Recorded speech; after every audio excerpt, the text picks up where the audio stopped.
우리 시간 인사 나누며 말씀을 시작하겠습니다. 주님의 이름으로 사랑하고 축복합니다.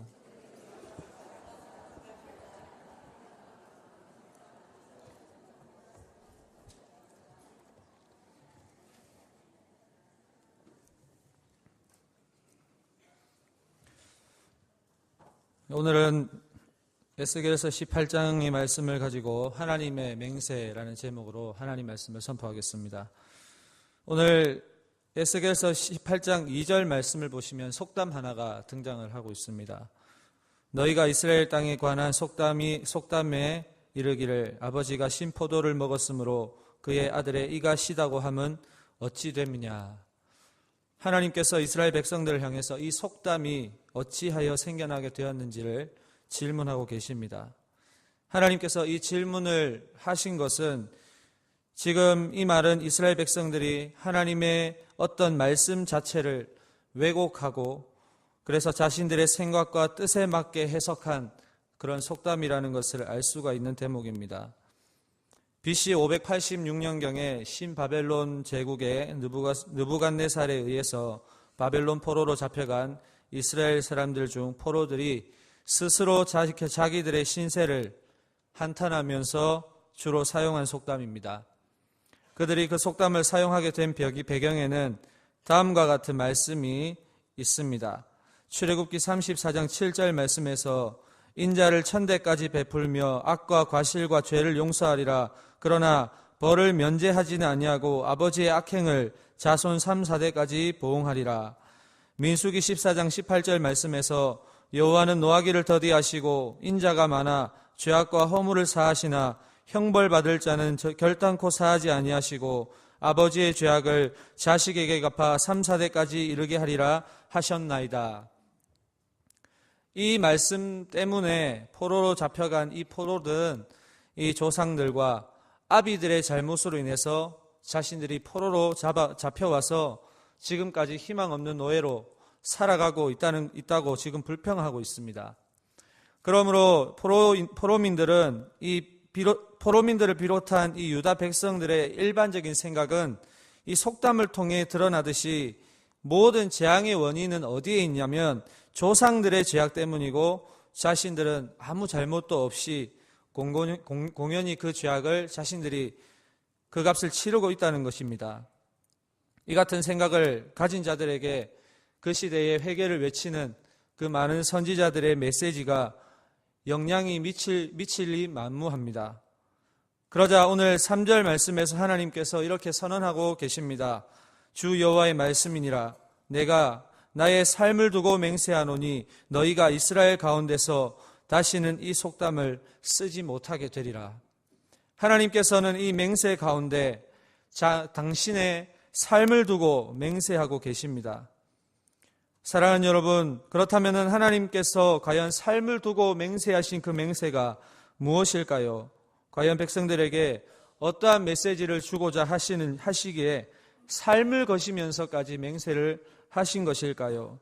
아울러 오늘 살아가고 있는 저와 우리 성도님들에게는 어떠한 맹세의 메시지를 주시는 것일까요? 오늘 모두 읽진 않았지만 18장 전체를 통해서 하나님의 맹세를 살펴보도록 하겠습니다. 먼저 하나님의 맹세 첫 번째는 모든 영혼이 다 나의 것이라고 맹세하고 계십니다.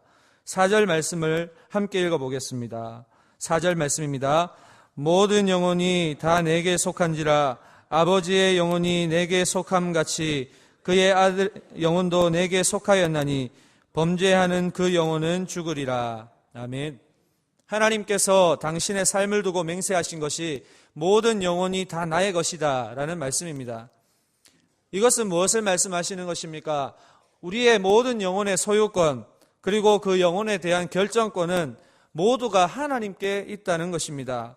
이는 이스라엘 백성들이 자신들의 생각과 뜻대로 해석한 이 결과물, 이 속담을 하나님께서는 정면으로 반박하시고 부정하고 계신다는 말씀입니다. 여러분도 아시다시피 유대인들은 선민의식이 매우 강한 민족입니다.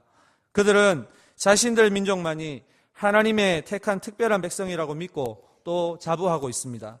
지금도 그들은 자신들만이 하나님의 백성이고 그 외 세상 모든 사람들은 이방인으로서 하나님과 전혀 상관없는 자들로 취급합니다. 원래 선민이라는 말은 하나님의 특별한 은총을 입어서 거룩한 하나님의 백성으로 택함을 입은 자로서 먼저는 이스라엘을 택하셨습니다. 하나님께서 모세를 통해서 이스라엘 백성들에게 말씀하시기를 신명기 7장 6절 말씀에서 너는 여호와 내 하나님의 성민이라 내 하나님 여호와께서 지상 만민 중에서 너를 자기 기업의 백성으로 택하셨다고 말씀하셨습니다. 그러나 이스라엘이 하나님의 백성으로 택함을 입은 것은 그들이 다른 민족보다 더 나아서가 아닙니다. 신명기 9장 말씀에 보니까 하나님께서는 이스라엘 백성들이 목이 곧은 백성이라 말씀하셨습니다. 하나님은 그들 열조에게 하신 그 언약들을 지키기 위해서 선민으로 삼아 주셨습니다. 그래서 이스라엘을 언약의 백성이라고 하는 것입니다. 하나님께서는 이미 이 하나님의 영원하신 기업된 백성으로 삼으시고 약속하셨습니다. 하나님은 약속하신 대로 그 이스라엘 백성들을 불러내시고 거룩한 총회로 삼으시고 그 나라 그 백성을 통치하셨습니다. 그것이 이 선민된 이스라엘의 역사입니다. 그러나 이 선민에 대한 의식을 우리는 구속사를 통해 보아야 합니다. 그렇지 않으면 편견이 되고 주관적인 해석이 됩니다. 또한 그리스도 안에서의 하나님의 구원의 역사에 관한 성경의 진리를 왜곡하게 되고 복음 속에 담겨있는 하나님의 의를 무시하게 되는 심각한 오류에 빠지게 됩니다. 그러므로 선민은 하나님께서 하나님의 백성으로 택하신 모든 자들을 지칭합니다. 에베소서 1장 4절에서 5절 말씀에 보면 곧 창세전에 그리스도 안에서 우리를 택하사 우리로 사랑 안에서 그 앞에 거룩하고 흠이 없게 하시려고 그 기쁘신 뜻대로 우리를 예정하사 예수 그리스도로 말미암아 자기의 아들들이 되게 하셨으니 이렇게 말씀을 하고 있습니다. 그리스도 안에서 하나님의 자녀로 택함 입은 자가 모두 하나님의 선민이라는 사실입니다. 이러한 맥락에서 4절 말씀을 다시 보시면 모든 영혼이 다 내게 속한지라 그 다음에 말씀하시기를 아버지의 영혼이 내게 속함같이 그의 아들의 영혼도 내게 속하였나니 이렇게 말씀하고 있습니다. 그런데 그 다음 구절에 무엇이라 말씀하고 계십니까? 범죄하는 그 영혼은 죽으리라. 선민으로 예정받았다고 하여서 아버지가 아무리 신앙이 좋고 하나님을 잘 섬길지라도 그 신앙의 유산을 잘 이어가고 그 신앙을 온전히 자기의 것으로 만드는 책임은 반드시 그 영혼, 그 개인에게 달려있다는 사실입니다. 사랑하는 성도 여러분, 제가 신방을 하고 복음을 전하다 보면은 이렇게 말씀하시는 분들이 종종 있습니다. 예수님 믿고 구원 받으십시오. 이렇게 말씀을 하면 아유, 자식들이 잘 믿으면 되지요. 아유, 부모님이 잘 믿으면 되지요. 저는 괜찮습니다. 이렇게 말씀하시는 분들을 간혹 보게 됩니다. 오늘 하나님께서 분명히 말씀하십니다. 모든 영혼이 다 내게 속한지라. 범죄하는 그 영혼은 죽으리라. 다시는 이 속담을 쓰지 못하게 하리라. 오늘 우리 현실 가운데서도 이러한 속담 속에 갇혀서 부모가 신앙생활을 잘하니까 나도 잘 되겠지. 자식이 잘 믿으니까 됐지. 신앙이 저절로 좋아질 것이라고 생각하는 이 무지한 생각들을 오늘 우리 하나님께서는 철저히 경고하고 계십니다. 사랑하는 성도 여러분, 분명 우리는 예수 그리스도를 나의 주, 나의 하나님으로 영접하고 믿지 않으면 구원받을 수 없다는 사실을 반드시 기억하셔야 합니다. 그 고백은 내 부모가 해주는 것도 아닙니다. 내 형제가, 내 남편이, 아내가 해주는 것이 아니라 그 고백은 나의 입술로, 나의 결단으로 고백되어져야만 합니다. 내 부모가, 내 자식이, 내 형제가 신앙생활을 잘한다고 해서 그들의 믿음으로 인한 구원이 나에게도 보장이 되는 것이 아닙니다. 모든 영혼이 다 내게 속한지라. 예수 그리스도의 십자가의 죽으심과 부활과 다시 오심을 믿는 그 믿음의 고백을 통해서 하나님의 영광의 나라에 참여하시는 우리 모든 남북의 성도님들 되시기를 소망합니다. 두 번째로 하나님은 자신이 공평하시다는 사실을 오늘 맹세하고 계십니다. 에스겔서 18장 25절 말씀을 보시면 이렇게 말씀하고 있습니다. 그런데 너희는 이르기를 주의 길이 공평하지 아니하다 하는도다. 이스라엘 족속들아 들을지어다. 내 길이 어찌 공평하지 아니하냐? 너희 길이 공평하지 아니한 것이 아니냐? 이 말씀을 공동번역 성경으로 다시 보면 이렇습니다. 너희는 이 야훼가 하는 일을 부당하다고 한다마는 이스라엘 족속들아 들어라. 너희가 하는 일이 부당하지 내가 하는 일이 부당하냐? 철저히 너희들의 잘못으로 된 것을 왜 조상 탓을 하고 나아가서는 왜 내 탓을 하느냐는 것입니다. 이렇게 분명한 하나님의 말씀이 있음에도 불구하고 이스라엘 백성들은 전해 내려오는 속담을 더 믿었습니다. 이것은 하나님의 말씀보다는 사람의 소리에 더 귀를 기울이고 살았다는 것을 보여주고 있습니다. 사랑하는 여러분, 속담은 진리가 아니지 않습니까? 그러나 하나님의 말씀은 진리입니다. 오늘날 기독교 안에도 진리 대신 하나님의 말씀을 떠나서 진리가 아닌 것을 쫓아가는 사람들이 얼마나 많은지 모릅니다. 성경을 떠난 그 어떤 가르침에도 귀를 기울여서는 절대로 안 될 것입니다. 사랑하는 성도 여러분, 하나님의 진리의 말씀만을 믿고 순종하며 따라가시는 성도님들 되시기를 소망합니다. 어떠한 말씀이라도 내 뜻에 맞게 끼워 맞추고 해석하는 일은 결코 없어야 함을 기억하시기를 소망합니다. 하나님께서 이러한 백성들을 향해서 어찌하여 주의 길이 공평하지 아니하다 하느냐고 오늘 반문하고 계십니다. 그만큼 백성들의 무지가 지금 하늘을 찌르고 있고 잘못된 그들의 의식이 그들의 생각을 지배하였다는 것을 볼 수가 있습니다. 포로 생활 가운데 있으면서도 회개하지 않고 오히려 적반하장격으로 하나님께 공평하지 않다고 이의를 제기하는 백성들을 오늘 보게 됩니다. 여러분, 적반하장의 뜻을 아시지요? 도둑이 오히려 몽둥이를 든다는 뜻입니다. 도둑질을 한 자신의 잘못을 숨기고 도둑이 도둑을 잡기 위해 행세를 한다는 것입니다. 이스라엘에게 적반하장보다 더 정확한 사자성어가 없는 것 같습니다. 그럼에도 이 이스라엘 백성들이 하나님은 공평하지 않다, 이렇게 두 군데서는 하리하면서 이야기하고 있습니다. 여러분, 그러나 우리 하나님은 공평의 대명사이십니다. 공평이라는 것도 하나님께로부터 나왔다는 것을 우리 말씀을 통해서 알 수가 있습니다. 잠언서 16장 11절 말씀에서 공평한 저울과 접시 저울은 여호와의 것이요 주머니 속의 저울추도 다 그가 지으신 것이니라. 세상 모든 만물과 인간의 모든 삶의 섭리가 하나님의 공평하심 가운데서 진행되어지고 있습니다. 잠언에서 언급하고 있는 이 공평이라는 단어는 미시파트라는 단어를 사용합니다. 판결, 선언, 이런 뜻을 가지고 있습니다. 즉 하나님께서 판결하시고 하나님께서 선언하시는 것은 모든 것이 공평하다는 사실입니다. 한치의 오차도 없으며 매우 정확하고 예리합니다. 사랑하는 여러분, 하나님의 공의는 이처럼 두렵고 정확하고 무섭습니다. 그러나 우리가 반드시 기억해야 할 것은 하나님께서 이렇게 하시는 이유가 있습니다. 바로 저와 여러분의 행복을 위함임을 이 시간 기억하시기를 소망합니다. 신명기 10장 13절 말씀에서 이렇게 말씀하고 있습니다. 내가 오늘 내 행복을 위하여 내게 명하는 여호와의 명령과 규례를 지킬 것이 아니냐. 하나님께서 이렇게 말씀하십니다.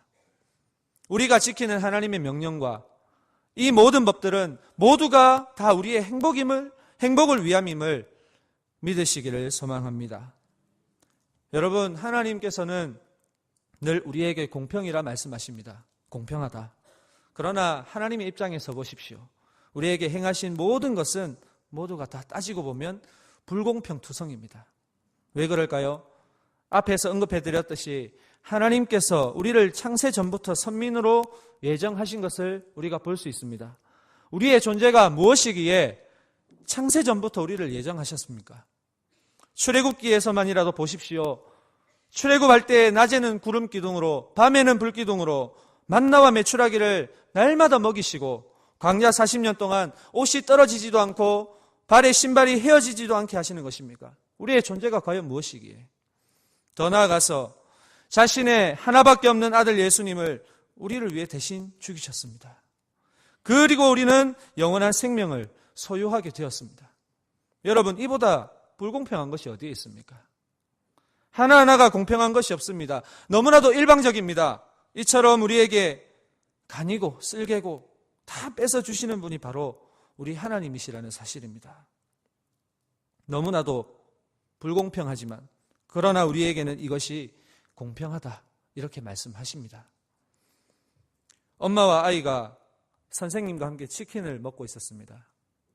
치킨이 한 조각이 남았습니다. 이제 한 조각의 치킨을 남겨두고 세 명이서 서로 실랑이를 벌입니다. 아이가 이야기합니다. 이 한 조각은 다 내가 먹을 거야. 때를 씁니다. 그러자 선생님께서 아니야. 원칙대로 세 명에게 똑같은 양으로 돌아가야지. 다 듣고 있던 엄마가 이렇게 이야기합니다. 선생님, 나는 안 먹어도 되니까 그거 아이 다 주십시오. 여러분, 모두가 생각하는 공평함이 다릅니다. 아이는 남은 한 조각을 자기가 먹어야지 공평하다고 생각합니다. 이것이 바로 우리의 모습 아닙니까? 선생님은 똑같이 나누는 것이 공평하다고 생각합니다. 그러나 엄마는 다릅니다. 나는 안 먹어도 내 아이에게 주면 그것이 공평한 것으로 생각합니다. 사랑하는 여러분, 하나님의 마음이 바로 여기에 있습니다. 엄마를 주목해서 한번 보십시오. 엄마가 아이에 대해서 생각하는 공평은 똑같이 나누는 것이 아니라 남은 것 모두를 아이에게 주는 것이 엄마에게는 공평하다는 것입니다. 남은 것 아이에게 주고서 아까워하고 후회하는 부모님들이 어디에 있습니까? 이처럼 하나님은 엄마처럼 자식에게 가지고 싶은 것을 어떻게든 내게 있는 모든 것을 사랑으로 주는 것을 공평으로 여기시는 분이십니다. 사랑하는 여러분, 하나님께서 하나뿐인 독생자 예수님을 저와 여러분을 위해 죽게 하신 것이 공평하다고 생각하십니까? 아무리 생각해도 이해가 안 되고 참 불공평한 것입니다. 그럼에도 자격 없는 저와 여러분에게 아무런 대가 없이 구원의 길을 열어주셨습니다. 마땅히 멸망받아야 할 우리가 예수님의 대속의 피로 구원을 받았습니다. 그래서 우리는 이것을 은혜라고 이야기하는 것입니다. 은혜입니다. 이러한 은혜를 주시고서도 하나님은 전혀 아까워하지 않으시고 후회도 하지 않으시는 분이 바로 우리 하나님이신 줄 믿습니다. 우리를 이처럼 사랑하시기 때문에 우리에게 하나님의 공평을 베풀어 주신다는 것입니다. 나 같은 죄인 살리신 주 은혜 놀라와 잃었던 생명 찾았고 광명을 얻었네.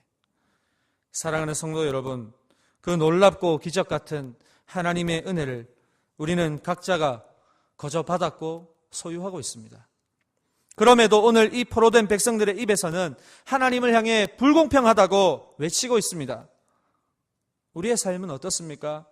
우리 또한 날마다 하나님 앞에서 많은 것을 누리고 있고 날마다의 은혜를 경험하고 있지만 때때로의 상황과 환경들을 비교하면서 하나님 앞에서 불공평하다 외치고 있지는 않는지 돌아보시는 모두 되시기를 소망합니다. 하나님께서 오늘 말씀에서 하나님은 백성들이 알고 있었던 이 속담의 심각한 문제를 이해하기 쉽도록 오늘 말씀하고 있습니다.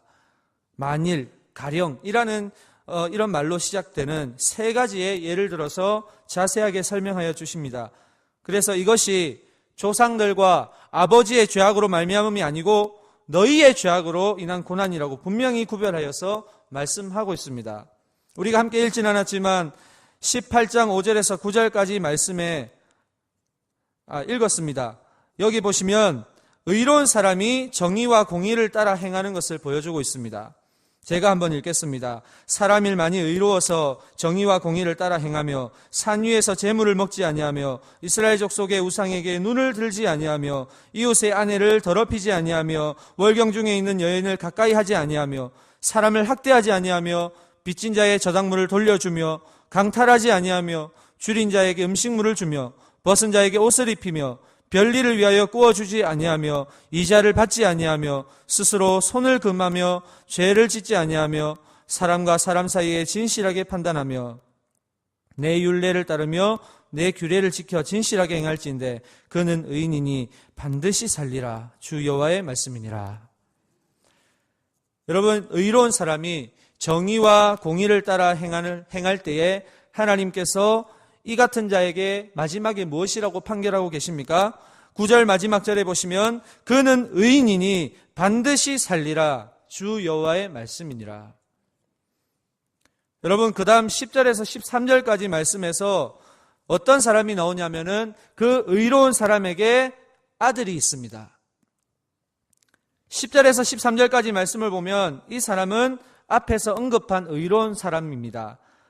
그러나 이 의로운 사람에게 아들이 있는데 이 아들은 의로운 아버지와는 달리 정반대의 악한 일을 행합니다. 하지 말아야 할 짓을 했고 해야 할 것을 하지 않았습니다. 이스라엘 사람들의 속담대로라면 이 아들은 이 아비의 의로움 때문에 죄값을 치르지 않고 잘 살아야 했습니다. 그러나 이 아들에 대한 하나님의 판결은 그렇지가 않습니다. 13절 말씀을 보십시오. 마지막에 보시면 이 모든 가증한 일을 행하였은즉 반드시 죽을지라. 자기의 피가 자기에게 돌아가리라.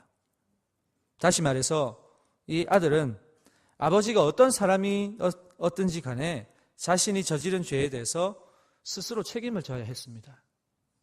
아비의 의로움 때문에 이 아들이 살 수 있는 것이 아닙니다.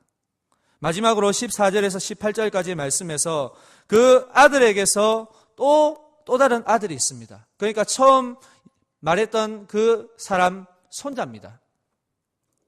악한 아버지와는 정반대로 의로운 일을 행하였습니다. 다시 말해서 의로웠던 할아버지처럼 하지 말아야 할 것을 하지 않았고 해야 할 것을 했습니다. 이스라엘 사람들의 속담대로라면 이 사람은 아비의 악함으로 인해서 죄값을 치러야 했습니다. 다시 말해서 비록 자신은 의롭게 살았지만 아비가 악하기 때문에 그 죄값을 자신이 대신 받아야 했다는 겁니다. 그러나 이스라엘의 거짓된 속담과는 달리 하나님의 판결은 무엇입니까? 17절 마지막 절을 보시면 이렇게 말씀합니다. 이 사람은 그 아버지의 죄악으로 인하여 죽지 아니하고 반드시 살겠고. 여러분, 이 구절들이 주는 공통적인 것이 무엇일까요? 결국 의로운 자의 아들이라 할지라도 정의와 공의를 떠나 악을 행하면 그 영혼이 죽을 것이고, 악한 자의 아들이라 할지라도 하나님의 율례와 정의를 행하고 공의를 행하면 그 영혼은 살 것이다.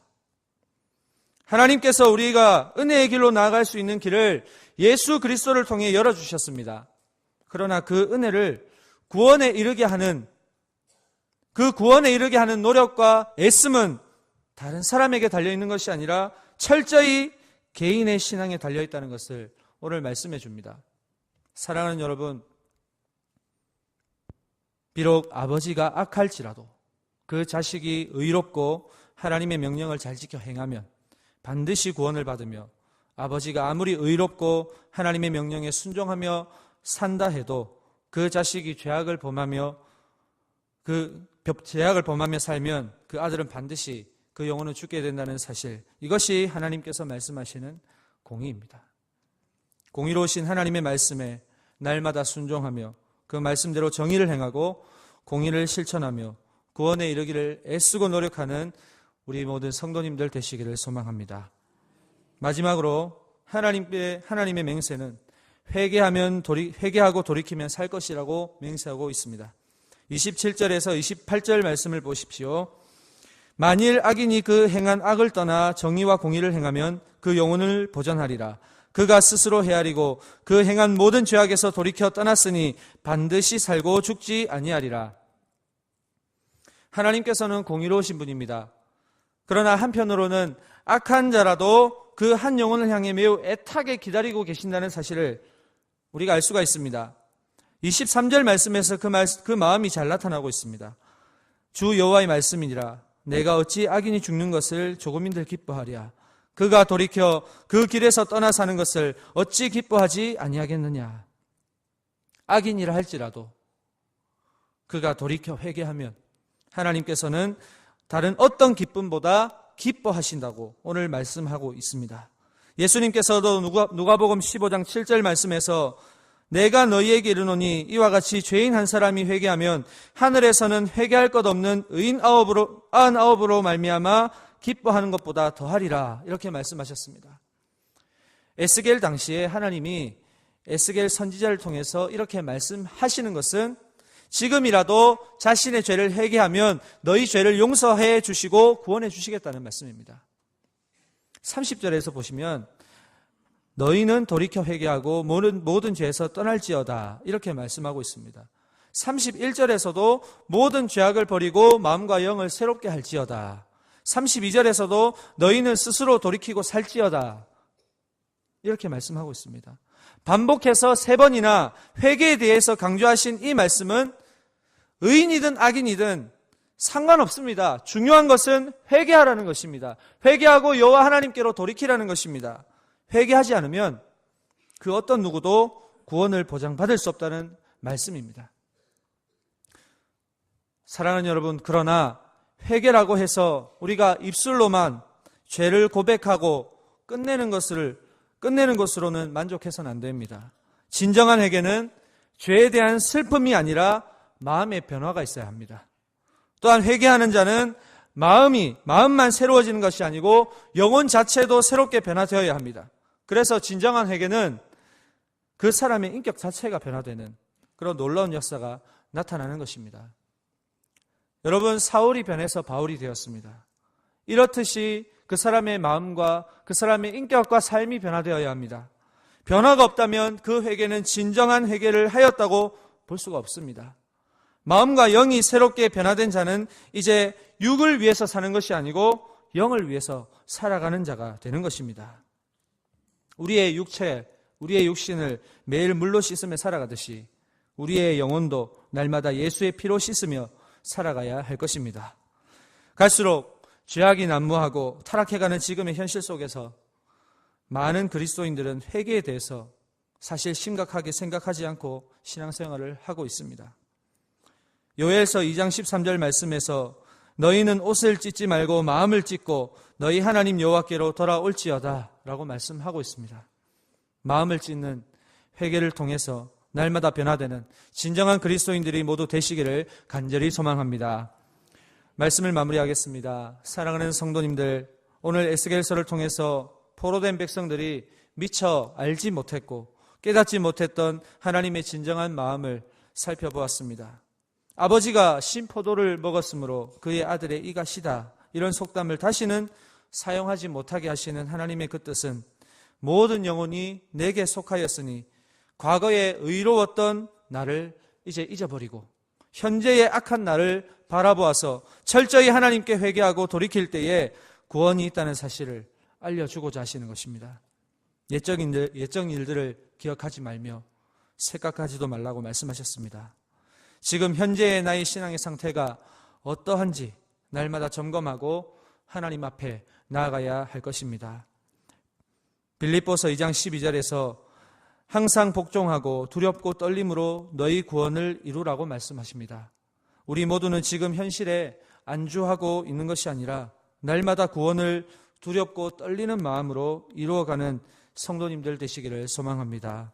날마다 하나님의 말씀 가운데 바로 서서 어떠한 악한 유혹과 시험이 있을지라도 온전히 두렵고 떨리는 마음으로 하나님께서 우리를 향해 맹세하신 것을 잘 기억하여 주님 오시는 그날까지 믿음을 잘 지켜 하나님께 잘하였다는 칭찬받는 신실한 믿음의 성도님들의 삶이 되시기를 주님의 이름으로 소망합니다. 기도하겠습니다. 하나님 아버지, 오늘도 온종일 하나님 앞에 예배드릴 수 있는 은총을 주시니 감사합니다.